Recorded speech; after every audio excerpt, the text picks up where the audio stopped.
RON-N2BUE. Something VUE? Yes, this is November 2, Bravo Uniform Echo. The name is Ron.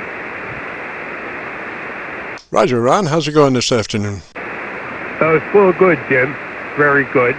The last time I spoke to you, I had a different microphone. I had got the 7300 here, and I had the 781. Well, today I have the stock mic on the radio, so I figure I get a report from you. Over. Well, you're running the 7300, right? Yes, Jim. 7300. Right. Well, you know, that microphone is my all-time favorite microphone for that radio. Them folks at ICOM are pretty smart guys, and they put a great mic on that 7300 stock. There's just a secret, you know, that you have to run that microphone. It's a handheld condenser microphone. The condenser is what makes it so great. And you have to work it, though, to the side, you know, so you don't get any wind turbulence. Or, you know, they're making these foam windscreens where they're only about 3 inches long now. Instead of, they used to be 6 inches long and cover half the microphone, you know. Now they're just using about 3 inches, and you can put that right over that 7300 and microphone, stock microphone, hand mic, and have absolutely no problems at all with turbulence or voice anomalies, and you can work it any way you want. Roger. Yeah, okay, Jim, very fine. Well, I do have a windsock on the hand mic. That's what I'm running right now. And, oh, by the way, you are 10 over 9 right now. 10 over 9 is in New Jersey with a little bit of QSB. But, yes, I have a windsock on it, and I'm talking across the mic instead directly into it. Over.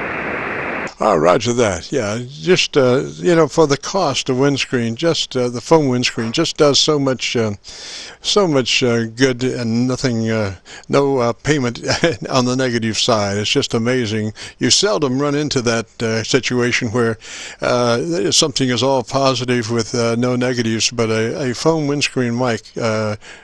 Foam windscreen is, as far as I can tell, a no negative aspect to it, Roger. Yes, okay, Jim, very fine. Like I said, yeah, that's, I figure I listened to my audio with the 781, so now I'll listen to it with the hand mic and determine which I like the best. I know you have mentioned many times about the hand mic with the 7300, and well, like I say, everything is, you experiment, try different things and see what's going on. I might have, let me see, I'm going to drop the mic gain. I dropped the mic gain down a little bit. Okay. I might have been hitting a little hard with it. I dropped the mic gain down a little bit, Jim, over. Roger that. I would go to my ALC and just confirm. That tells a whole ball of wax right there. Your ALC is your friend, and it will tell you. You don't have to rely on another friend to tell you what's going on, because ALC will tell you, and you want to be running between 1/2 and 2/3 on that ALC. I was just curious if you might check your EQ and see what EQ you're running with that hand mic, Roger? Yes, okay, Jim. I'll do that. I got the bass set at +3, and I have the treble at +2, and I'm at the wide setting. Over. Roger, you were +3 on the bottom side? Yes, Jim, +3. I think I would pull that back to about a +1. I was just curious. It sounded just a little heavier than the normal hand mic for that 7300, Roger. Yeah, okay, Jim. I knocked it down. I'm to a +1 on the base right now. Roger, I think that's good. You know, I tell this story all the time, but it has to do with losing high frequencies, and you know, nothing on this HF band moves by ground wave. It all moves by reflection up in the atmosphere or whatever, you know. And thing is, that's not an absolute perfect reflection. There is some that blows by one point and then is reflected back by another point. And what happens is that the second entry comes back at a slightly different phase angle than the first, and maybe to the point of cancellation of the high frequencies. The cancellation does start to occur at the higher frequencies in the audio spectrum. So when you're talking syllabic range, S's, and articulation, they will be exposed to possible cancellation to some degree by the secondary reflections coming down at less than positive phase angles. Roger? Okay, Jim, very fine. That's some very good information. And like I say, sometimes I tend to talk a little bit, maybe too loud, or hit the microphone too close to my mouth, and that could sometimes have a problem with that. But it seems like the only difference between the handheld mic and an external mic is that they can't use the foot switch with the handheld mic. But anyway, so it was good contact with you today. I'll let you make another contact. I'm sure there's someone else out there that's wanting to hear their audio. So Jim, 73. You have a good afternoon, and thank you for coming back to me.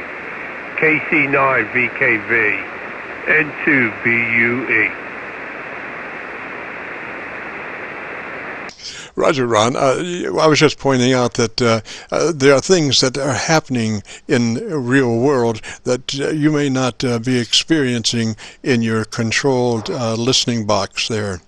You know, I mean, it's one thing just to listen to the technical quality of the microphone in an isolated situation like you were doing, but in the real world there are other things that can happen that, you know, if you added just a little more top end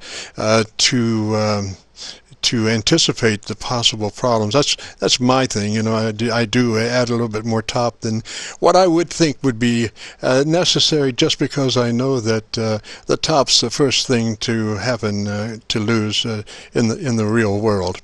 But you know, and as far as the microphones, the only thing better than a 7300 stock hand mic would be a condenser desk mic. So you might think about having a condenser desk mic in your future. Roger? Yeah, okay, Jim. Yeah, you know what? I have considered that. And that's something I'll definitely look into. And probably in the near future, I will have one. So, yeah, very good advice on off of your end. Okay. Take care, and I'll talk to you later on. KC9VKV, N2BUE. Roger. 3 is on. Have a good afternoon and good evening. This is KC9VKV, and this is the Qso-Vlog network. If you've got a radio you want to check out, we are recording between now and 5. Give us a shout.